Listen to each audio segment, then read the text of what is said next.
ladies want to give some suggestions or some answers regarding the secularism? Open your mic and you can raise your hand. हाथ खड़ा करके आप answer दे सकते हैं. Secularism का मतलब समझते हैं आप? What do you mean by secularism? Anybody? No one. Tell. Chinmay want to say something. When there is no discrimination between the lower caste or high caste. No, it is not related to lower caste or high caste. Wrong answer. It is not related to lower caste or higher caste. It is not related to caste at all. Anyone? Any other? Okay, चलो मैं बता देता हूँ. It is not, secularism is not related to caste. It is very much related to the religion. ठीक है ना? Secularism का मतलब है there is no religion is sponsored from the state authority, or there is no religion is declared by the state authority. कई तरह से उसको आप एक्सप्लेन कर सकते हैं. यानी कि जो separation of religion from the state authority, मैंने कितनी तरह से बता दिया, कई 3 तरह से मैंने बोल दिया. There is a separation of religion and state. ठीक है ना? जो रिलीजन स्टेट है उनका सेपरेशन होता है. ठीक है ना? सेपरेशन का मतलब there is no religion is declared और sponsored by the state. State का मतलब मैं when we are talking about the state in civics, तो ये state we are indicating toward the country. तो there is no religion is sponsored और declared from the government of India or any other state government. Every religion is considered as alike. Alike का मतलब है state authority or central authority is given equal respect for all religion. There is no discrimination made by the state authority.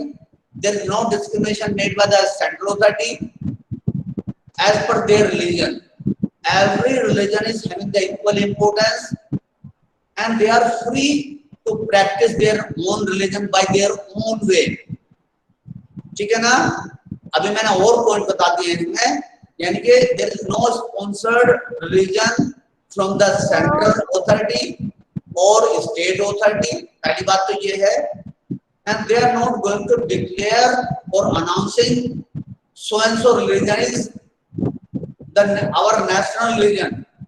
So this is not announced by the state authority or central authority. बल्कि क्या है, instead of declaring Hindu nations or Islamic nations or Christian nations, they are saying that everybody, those who are living within the boundary of a country, within the country, so whether they are belong to the Hindu community or Christians or Sikh or Muslims, everybody is equal in the eye of law in respect of their religion. तो ये जो secularism है, it is never related to a caste. ठीक है ना? Caste is something different issue, वो दूसरा issue है. लेकिन when we are talking about the secularism, it is totally and totally related to religion. ठीक है ना? तो there is no religion is sponsored from the state authority. Every religion is given equal importance. There is no discrimination on the basis of religion. ठीक है ना? Every religious persons are allowed to perform their rituals as per their own way, or there is no restrictions on their religious practices. ठीक है ना? अगर मान लिया suppose they want to worship Rama, so they are totally free. If they want to worship Krishna, they also free to worship Krishna. If they want to worship Durga or Saraswati or any other god and goddesses, so they are totally free to worship any god and goddesses or any personality. अगर मान लिया they want to give the importance for the Kabir, so even they are allowed to worship the Kabir also. If they want to given आप कह सकते हैं more importance for the Tulsidas, तो they want to worship Tulsi, तो they also allowed to perform the ritual, आप कह सकते हैं फॉर द तुलसी और सूरदास और एनी अदर ऐसी पर्सनालिटी रहती है, तो ठीक है ना। तो everybody is free to worship their own god and goddesses, whatever beliefs are there in their mind, so they are totally free to worship their god and goddesses. So this is the true meaning of secularism. There is no religion is sponsored from the state authority, और state की जब मैं बात कर रहा हूँ, I'm talking about the country, ठीक है ना, और state की जो गवर्नमेंट है उनके बारे में, ठीक है। तो ये मुझे लग रहा है सेकुलरिज्म के बारे में अभी आपको ये पता लगी होगी। जैसे India is secular country, India is कैसा कंट्री है, India is democratic country, India is secular country, ठीक है ना। डेमोक्रेटिक कंट्री क्यों है इंडिया? हाँ, why India is considered as democratic country? अगर बोला जाए, आपसे ये पूछ लिया जाए, why India considered as a democratic country? हाँ, right to vote, yes yes, बिल्कुल ठीक है। Because every adult in India, who is adult in India? Who is adult in India? above 18, good, बिल्कुल बिल्कुल ठीक है। हाँ, यानी कि above 18, those who are completing their age of 18, so they are considered as adult in India, and these adults are allowed to elect their own representative. There are two type of representatives are there, everybody knows, मैं थोड़ा बता रहा हूँ आपको। MP member of parliament और MLA member of legislative assembly, ठीक है ना, member of legislative assembly, ये दोनों जो तरह की जो मैंने बताए हैं, MP for the central government, MLA for the state government, तो these all आप कह सकते हैं पोस्ट जो भी एक पॉलिटिकल लीडर्स है, तो they are generally elected by the all adults, तो that's why India is considered as a क्या, as a deaf country, secular country. Now I am telling about the democracy. मैंने अभी बताया था ना, all adults are electing a representative, so this process is considered as a democratic process. अभी हम secularism की बारे में बात नहीं कर रहे, अभी मैंने डेमोक्रेसी के बारे में मैंने बात की है। और जो सेकुलरिज्म है in India, there is no religion is sponsored or no special provision is made for a particular religion, or neither we are going to oppose anyone on the basis of religion, or neither our government is given special privileges for any particular religion. तो जहां पर ऐसा होता है, special privileges are not provided by the government, or neither they are going to oppose anyone on the basis of their on the basis of their, अरे बताओ भाई, religion, on the basis of their religion, यानी कि और वो जहां basis of religion में separation नहीं है, डिफरेंस नहीं है, everybody is treated alike only, तो this system is known as the secularism, and this system is known as secularism. अब सब चुप हो गए, अरे ये जो मैं बता रहा हूँ मेरे बच्चों, is it clear to all of you? Yes sir. अब बोला करो मेरे बच्चे, Harshraj. Yes sir, all clear. हाँ नहीं, नो डाउट। हाँ, मैं क्या करूँगा, जब मैं बताता नहीं बनता हूँ ना, तो अब मैं पूछता हूँ आपसे, तो आप या तो रेस्पॉन्ड किया करो, तो मुझे डाउट हो जाता है कि बच्चों को क्लियर नहीं हो रहा है। तो सेकुलरिज्म क्लियर हो गया आपको, डेमोक्रेसी के बारे में मैंने शॉर्ट में बताया। फिर उसके बाद क्या है, जैसे एग्जांपल दिया है, those who are declare themselves as Islamic state, for example जो पाकिस्तान है, तो they are declare from the state side, they are declare themselves as Islamic state. Islamic state का मतलब है वहां पर इस्लाम, answer Afghanistan, only particular Afghanistan. हाँ, जैसे सऊदी अरेबिया का एग्जांपल दिया है, it given in your book only. जैसे सऊदी अरेबिया है, non Muslims are not allowed to build the temple. जो सऊदी अरेबिया है, उसका एग्जांपल दिया है, आपकी बुक में दिया है। In Saudi Arabia non-Muslims are not allowed to build a temple, church, etc. And nor can they gather in a public place for prayer.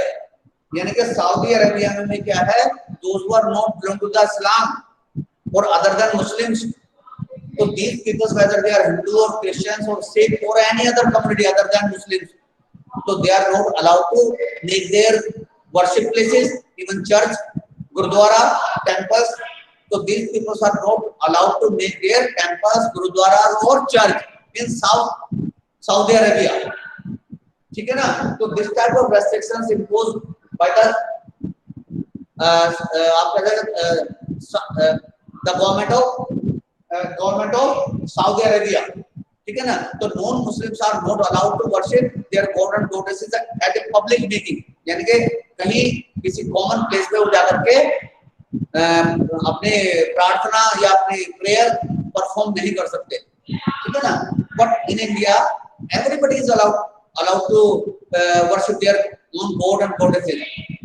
Everybody is allowed to make their own religious centers, even if they want to open their own religious educational institutions, if they want to talk something about their religion, so they are allowed to teach certain teachings which are very much essential for their own religion. ठीक है ना? तो ये India में ये this type of freedom is provided by the Constitution of India. ठीक है ना? तो that's why India is considered as. Sir ये जो आपने क्वेश्चंस लिखवाए उनके आंसर्स आप ही लिखवाओगे क्या? हाँ, जो आपने पीछे क्वेश्चंस लिखवाया बोर्ड पे उनके आंसर्स आप लिखवाओगे, हमें लिखना है? हाँ, वो मेरे हिसाब से लिखो, या जो whatever given in your book, या whatever you want to write, but it should be a correct one. Okay sir. Sentence may be different, sentence or wordings may be different, but meaning will be the same. ठीक है ना? Okay sir. हाँ, okay sir. Meaning वही आना चाहिए उसका. ऐसा नहीं कि आप हम बता रहे कुछ है हम लिख के छोड़ दें. ठीक है बेटा? हाँ, फिर इसके बाद है ये क्लियर हो गया ना? फिर उसके बाद अब है व्हाट इज सेक्युलरिज्म. ये मैंने सारा आपको व्हाट इज सेक्युलरिज्म इसके बारे में बताया.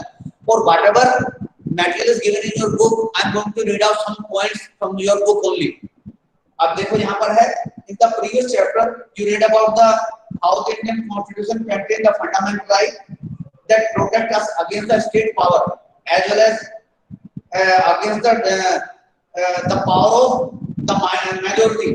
यानी कि majority से protect करता है हमारा constitution, यानी कि जो majority people हैं, तो they should not dominate over the minority people.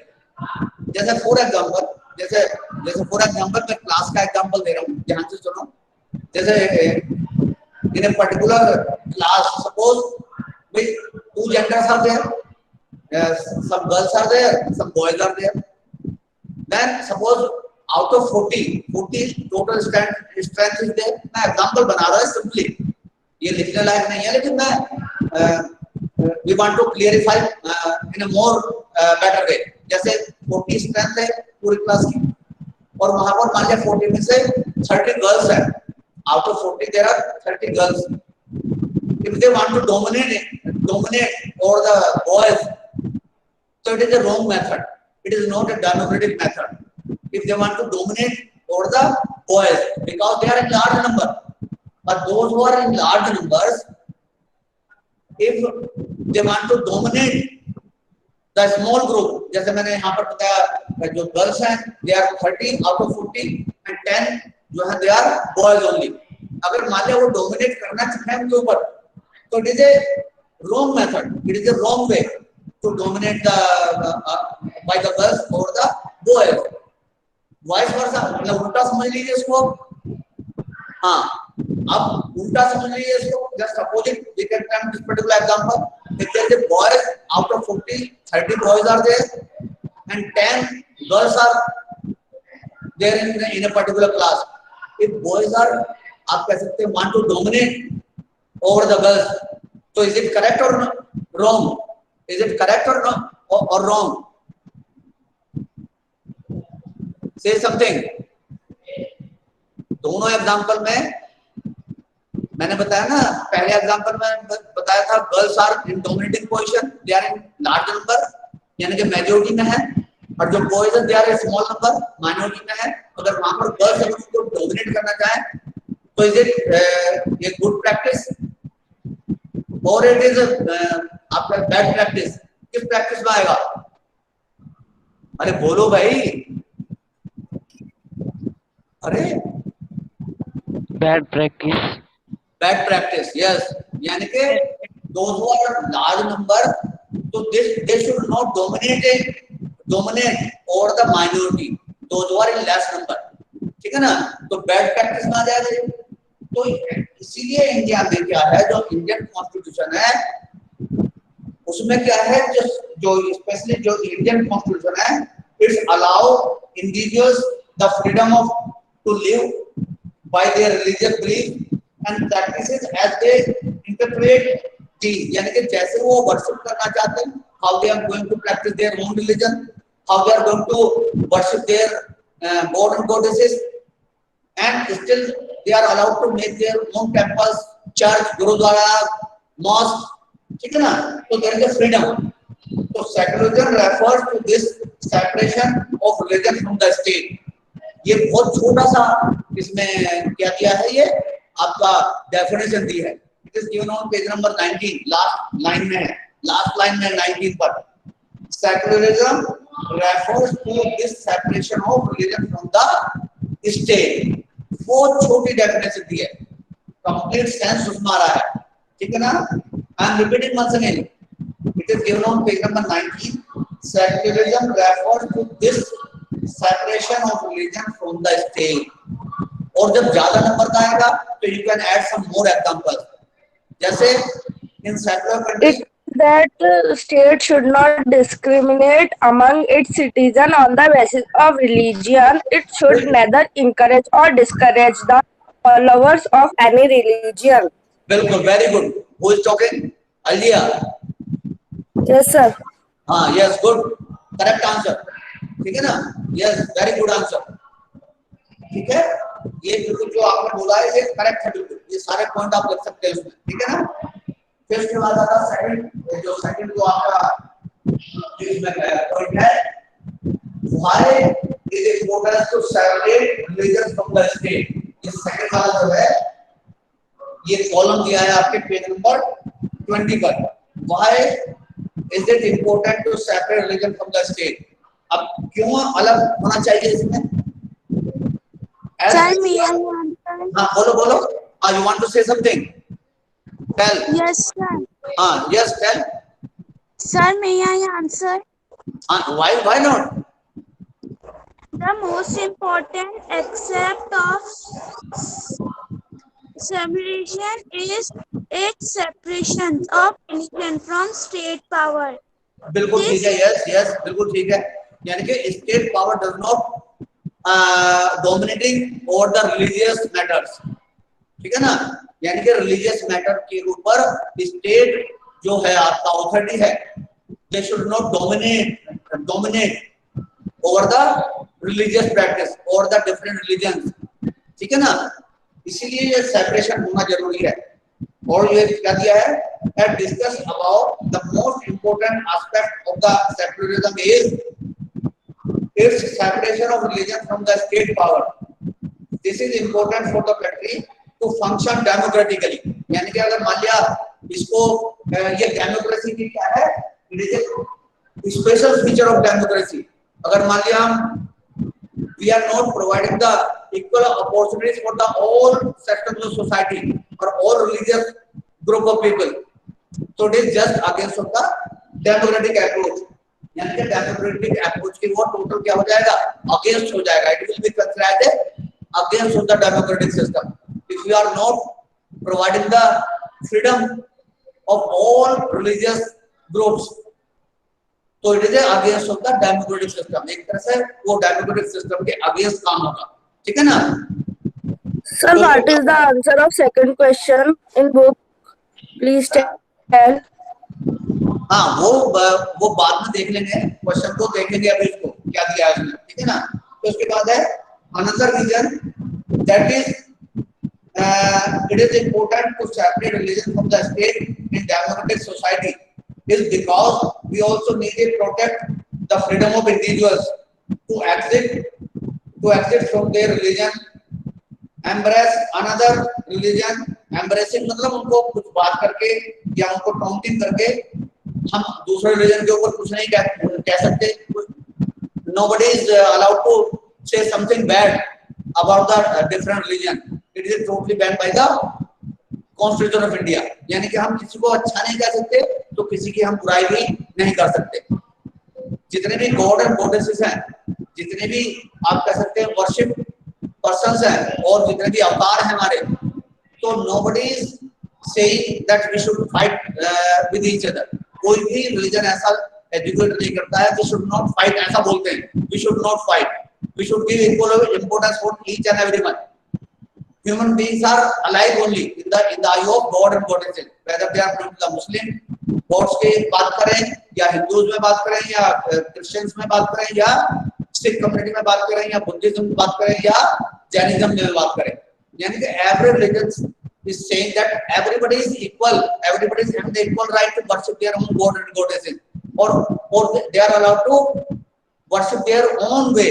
यानी कि वो कहीं की सेपरेशन नहीं करते हैं. We should not fight on the name of God and goddesses. कोई भी रिलीजन ऐसा नहीं बोलता है कि हम रिलीजन को लेकर के आपस में लड़ाई करें, झगड़ा करें, टेंशन करें. No religion is saying all these things. Hatred is not आप कह सकते हैं in any religion. Hatred का there is no place for hatred. ठीक है ना? तो ये सारा का सारा क्या है? That's why our government is not providing the special privileges, or they are not going to oppose anyone. They are not going to support anyone. Any religion को वो ना तो support करते हैं ना ही वो oppose करते हैं. ठीक है ना? और फिर इसमें क्या है? जो अब अगले वाला जो नेक्स्ट पॉइंट है, नेक्स्ट पॉइंट ये क्या है? What is Indian secularism. इसके ऊपर आ जाएगा व्हाट इज इंडियन सेक्युलरिज्म. तो जो भी एग्जांपल दिए हैं इसमें, whatever examples are given in your book, so they are totally depends on the Indian secularism के बारे में दिए हैं. जैसे one by one करके मैं बताता जा रहा हूँ. और these मतलब पॉइंट को डिस्कस करने से पहले आप you can refer above picture. One picture is given on page number 21. Whether you are having book with you or not, everybody is having book with you ना. अरे book है आपके पास? हाँ, yes. Refer page number 21. Yes, sir.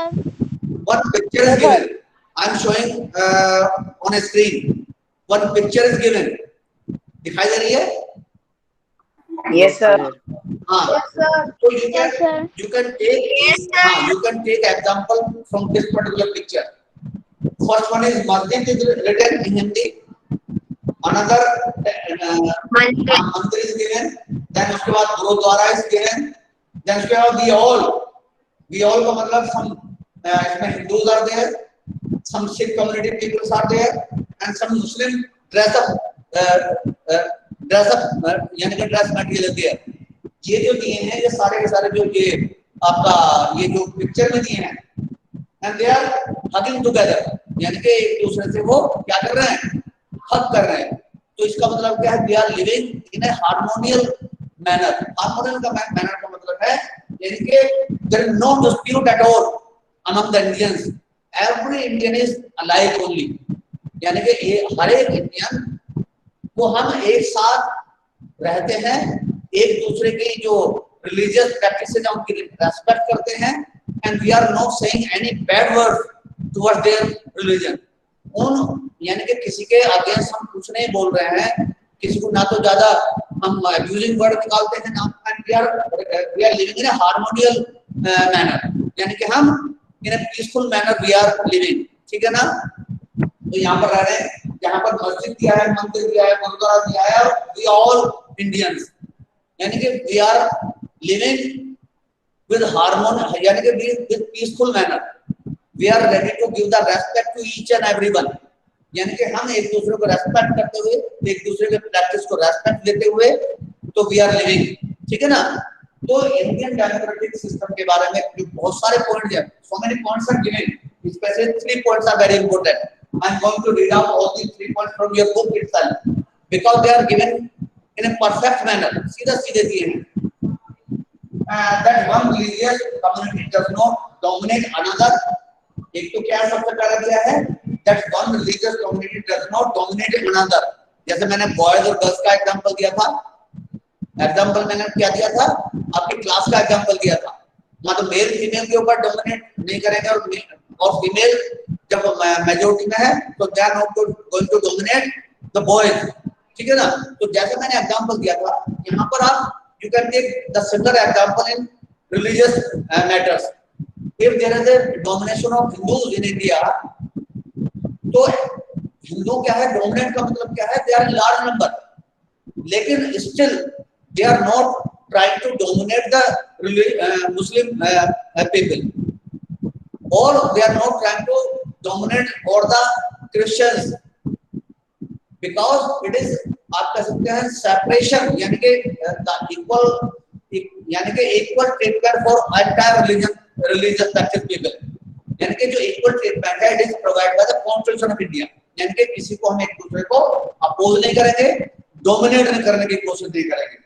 Second वाला क्या है, that some members do not dominate other members of the same religious community. Same religious community का मतलब समझ पा रहे हैं यहाँ पर, जैसे some people in Hindu, they are considered by the society as untouchables, and they are unkindly treated by someone sometime. आपने देखा होगा, sometimes they are not treated well by the society, but they are belong to the Hindu community. यानी कि जो tribals है या untouchables है, those who are doing the cleaning work, हिंदुओं में भी क्या है, अब सेपरेशन क्यों दिया है, यानी कि इंडियन रिलीजन के बारे में अगर बात करें, इंडियन सेकुलरिज्म के बारे में बात करें, तो इंडियन सेकुलरिज्म में there is no scope to dominate the one community on others, ठीक है ना। वन कम्युनिटी ऑन अदर्स का मतलब क्या है, यहाँ पर क्या है, जैसे अनटचेबल्स का मैंने नाम लिया, ट्राइबल ग्रुप्स का मैंने नाम लिया, इवन वुमेन्स को यू कैन टेक एग्जांपल, तो there is no provision the male should dominate over the women, क्योंकि women are deprived class, they are exploited class, तो ये राइट नहीं बनता है किसी भी मैन का कि वो उनके ऊपर डोमिनेट करें, या उनको राइट ना दे, या उनके लिए इक्वल स्टेटस ना दे, इक्वल रेस्पेक्ट ना दे, ठीक है ना। ये मेल और फीमेल के बारे में बात हो गई। Most of the time females are suppressed by the male dominating society, most of the time. Likewise जो ट्राइबल ग्रुप्स का मैंने नाम लिया है, अनटचेबल्स का नाम लिया है, तो still some people are unkindly, आप कह सकते हैं, ट्रीटेड देम, यानी कि जो उनके लिए है वो सेपरेट अप्रोच रखते हैं, but it is declare illegal from the constitution of India. जो अनटचेबिलिटी है, if anybody is practicing this particular wrong practice, तो दे विल बी पेनलाइज्ड, ठीक है ना, they will be punished by the judiciary। तो ये क्या है, टोटली बैन हो गया है, यानी कि जो फीमेल है उनको भी प्रेशराइज नहीं कर सकते, उनको भी एडजस्ट नहीं कर सकते, जो अनटचेबल्स है उनको भी नहीं कर सकते। एंड दीस जो ग्रुप मैंने बताया, they are belong to the similar category, यानी कि वो उसी रिलीजन को प्रैक्टिस करने वाले हो सकते हैं। They may be related to Muslim, they may be related to, आप कह सकते हैं, हिंदू और एनी अदर रिलीजियस कम्युनिटी, तो उनके ऊपर डोमिनेट नहीं करना है, ऐसा हमारे कॉन्स्टिट्यूशन में दिया है, दैट इज इंडियन सेकुलरिज्म। तो इसके बाद third point is given that the state does not enforce any particular religion, not take away from the religious freedom of individual, यानी कि state does not enforce, they are not allowed to enforcing any religion by forceful manner. जैसे होता है ना, कभी-कभी आपने देखा होगा, some religious groups, they want to convert the certain people into the Christianity, they want to convert themselves into the Islam, or sometimes Islamic community also forced by someone, they have to join the Hindu religion. So these all practices are totally wrong. These all practices are declared as a wrong practices by the government of यानी कि the Constitution of India। यानी कि कोई भी pressurise नहीं कर सकता कि भाई आपको हिंदू रिलीजन ज्वाइन करना है, या आपको हिंदू से निकल के मुस्लिम ज्वाइन कर लेना है, कोई भी even government, state government and central government is not going to enforce anyone to join a particular group और to join a particular religion और to left their own religion. यानी कि उनको ऐसा गवर्नमेंट भी इवन नहीं बोल सकती है कि कोई पर्टिकुलर रिलीजन को आप ज्वाइन कर लो या अपने रिलीजन प्रैक्टिस को आप छोड़ दो, क्योंकि these all activities are totally ban by the constitution of India. ठीक है ना? तो मैं I am repeating once again, एक बार मैं इन तीनों पॉइंट को दोबारा रिपीट कर रहा हूं, आगे बढ़ेंगे। पहला है that one religious community does not dominate in another. ये इंडियन सेकुलरिज्म के बारे में बात कर रहा हूं मैं। दीस आर द 3 की points. Second one is that some members do not dominate other members of the same religious community, जो मैंने अभी एग्जांपल दिया था। And third one is that the state does not enforce any particular religion nor take away the religious freedom of individuals। ये तीनों point they are very important point for किसके लिए? Then question will come, जो आपका जो point जो heading दिया है, कलरफुल हेडिंग है, ये जो दिया है पेपर में दिखा रहा हूँ, जो दिया है ना, व्हाट इज इंडियन सेकुलरिज्म और what you understand by Indian secularism. अगर इस तरह का क्वेश्चन है तो ये दिया जाता है 3 की points. You have to write all 3 points without any amendment और without any change. They are the small one, they are straight forward, clarify the Indian secularism, यानी कि इंडियन सेकुलरिज्म को बहुत अच्छी तरह वो क्लैरिफाई कर रहा है। ठीक है ना? फिर उसके बाद आ जाइए Indian state work in various ways to prevent the above domination. अब कौन कौन से हैं? अब देखो, ये first is use a strategy of distancing itself from the religion. पहली बात क्या है? State government is not involving in any matter, religious matter में इन्वॉल्व नहीं होते हैं ज्यादातर। Most of the time they are not joining any particular religious practice. The Indian state is not ruled by the religious group. They are ruled by the variety of people. They are elected by the people, and whatever powers they are getting after the elections, so they are trying to rule country as secularism. यानी कि आपने देखा होगा बहुत सारे ministers हैं, those ministers are holding different departments, so they are belong to the different community. Sometimes they are trying to make the perfect balance between the religious groups also. ठीक है ना? Some Sikhs are also part of our government. Some females are also part of our government. Some Hindus are also part of our government. Some Muslim leaders also part of our government. Yet they are trying to give the equal importance for all religious groups as per their numbers. They are trying to, यानी कि ऐसा करते हैं, but it is not compulsory. लेकिन they are trying to give the, आप कह सकते हैं, the perfect representation of the different community. Village peoples also involved, industries also involved, and जो आप कह सकते हैं those who are very well-known personality into the different departments, so they are trying to accommodate all these people into Rajya Sabha. ठीक है ना? इन जो मैंने अभी different जो ग्रुप बताए हैं, जैसे स्पोर्ट्स के जो पर्सनैलिटी है, जो फिल्म इंडस्ट्री से जो पर्सनैलिटी है, तो उनको भी रिप्रेजेंटेशन मिल जाए।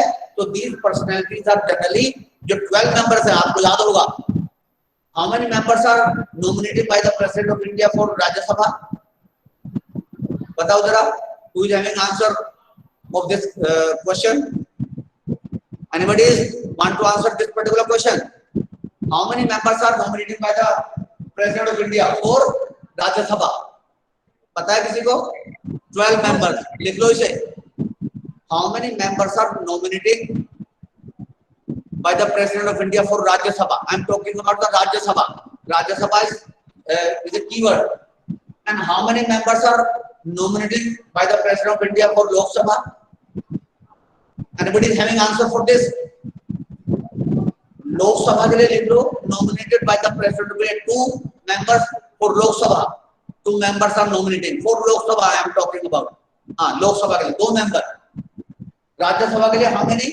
12 members are nominated by the president of India. तो वो क्या करते हैं, जो 2 member हैं, वो कहाँ है लोक सभा के लिए?